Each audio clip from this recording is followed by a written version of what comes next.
Personally, my first experience with a Wendigo had to be through Supernatural. At the time, I would play anything that sorta scared me off as a joke, to protect my fragile preteen machismo. However, as I learned more over the years, I found that Wendigos are nothing to joke about. They're also not often too similar to the one fought by Sam and Dean. These mysterious, icy-hearted cannibals have been the centerpiece of many a spooky tale for ages. While their presence is mostly relegated to the deep, dark woods, there have still been plenty of sightings. So today we're gonna go through some of the more prolific and maybe less real encounters. Hello horror heads, and welcome back to the scariest channel on YouTube, Top 5 Scary Videos. I'm your horror host, Keegan Hughes, and today we're gonna be counting down the top 5 scary Wendigo sightings. Before we get started, make sure to give this video a big thumbs up and subscribe for more ancient apparitions. Wicked, let's begin. Coming in at number 5, we've got Jack Fiddler, Wendigo Hunter. We'll kick this one off with not one, not two, but 14 purported Wendigo sightings. Possibly more if Jack wasn't able to get them before his untimely death. Back in the day, there was a man who claimed to be able to kill Wendigos. This man was known as Zauno Higo Galbo, but European settlers just knew him as Jack Fiddler. He lived in what's now known as the Sandy Lake First Nation and was a well-respected healer. He would go from community to community, ensuring the health of many people, but often he was sought out for more macabre business, fighting cannibalistic creatures. Jack would euthanize anyone who felt that the curse of the Wendigo was upon them. They sought him out to end their lives before they caused any trouble for their loved ones in their communities. Potions and ceremonies would mitigate damage, but death was the only surefire way to end a Wendigo's curse. And even then, it's a little tricky to deal with. So Jack would go from place to place, ensuring that Wendigos truly found their final resting place. After euthanizing the cursed individual, he would also perform a ritual cremation and burial to seal it away for good. Tales of his exploits eventually reached the Mounties, though, who did not seem to think what Jack was doing was community service. After some investigation, they found out about a woman who was thought to be possessed. She was choked to death by her father-in-law and his brother. Any guesses as to who the brother was? Jack Fiddler.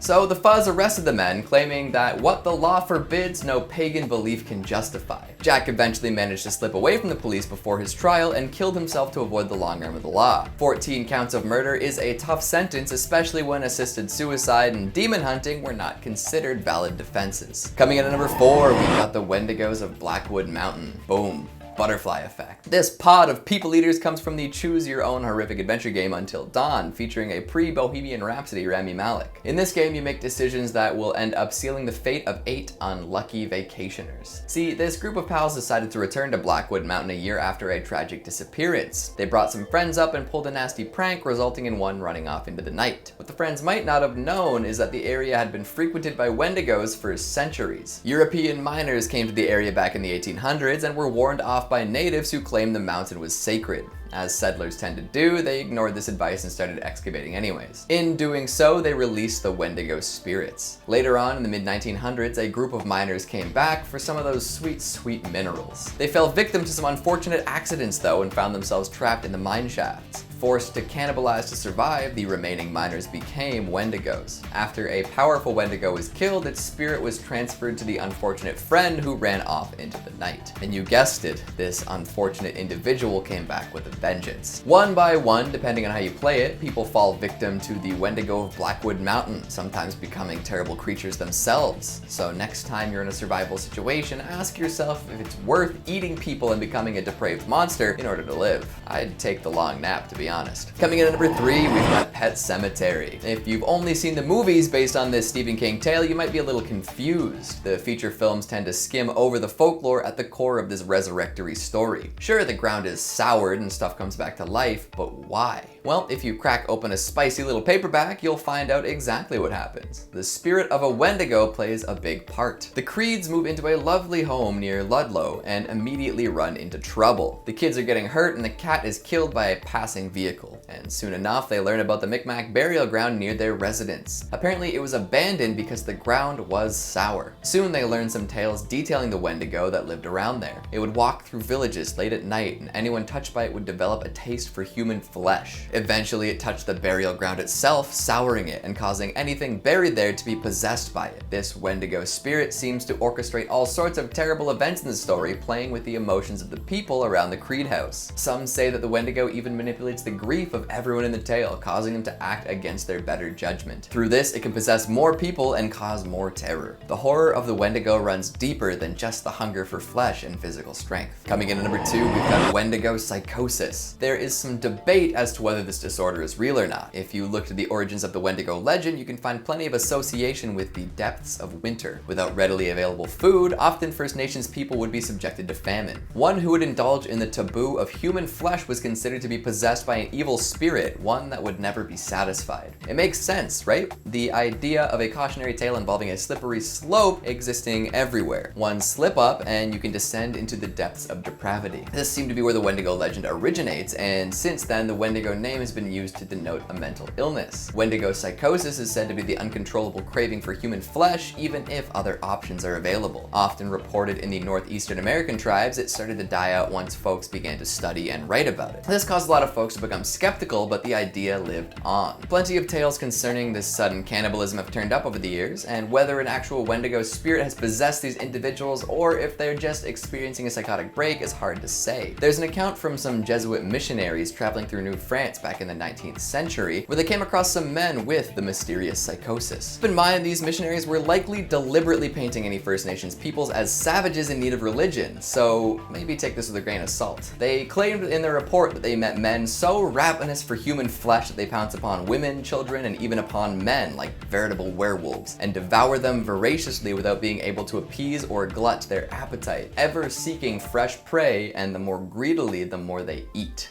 I mean, that does sound like a Wendigo, doesn't it? And coming in at number 1, we've got Swiftrunner. This is a man who claimed to have been possessed by a Wendigo. It seems that he was generally well liked in his community. A Cree man, he was a tour guide that assisted visitors. In the late 1870s, he and his family moved into the woods. Unseen from the winter of 1878 until the spring of 79, the man came back and claimed that his family succumbed to starvation during the harsh winter. He did not look worse for wear though. Suspicious of the supposedly starving man, folks went to find his campsite, and when they got there, they were horrified to discover human bones, picked clean and hollowed out. There was even a skull with a shoe in it. After this, Swiftrunner admitted to cannibalizing his family. Didn't appear to be totally necessary either. There were posts nearby that they could have used to get supplies, and the option to return to the community was still on the table. The answer to whether a Wendigo spirit had actually overtaken him died with him though, as he was hanged for his transgressions. Cannibalism is scary enough on its own, but the idea of a Wendigo makes it that much worse. What did you think of the list? Have you ever encountered anything resembling a Wendigo? What's the scariest story you've ever heard? Make sure you let me know down in the comments. Speaking of comments, let's take a look at some of your more voracious ones from the top 5 scary India urban legends. Hunter Otsutsuki says, Keegan, are you still sane or did you lose your mind over the quarantine?